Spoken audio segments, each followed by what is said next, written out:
In this tutorial, we're going to learn about portal deployment content reports on the Docsie platform. First, head over to your workspace's homepage. Then, look at the left sidebar and scroll down until you find the Reports option. Once you see it, click on it. Now, the Workspace Reports page should pop up. On this page, find and click on the Portal Deployment Content report. This report will give you a Gantt chart that helps visualize the timeline and span of each version of shelves and book sets that have been marked as primary in the published portal. Next, you'll see a list of existing deployments. Choose the one you're interested in. After you select a deployment, the report summary will appear.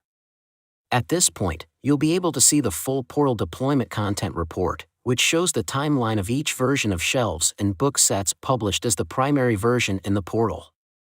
If you found this video helpful, don't forget to give it a thumbs up and hit that subscribe button for more awesome content. And if you have any questions or suggestions, please drop them in the comments below. Also, remember to ring the notification bell so you never miss an update from us. Thanks for watching.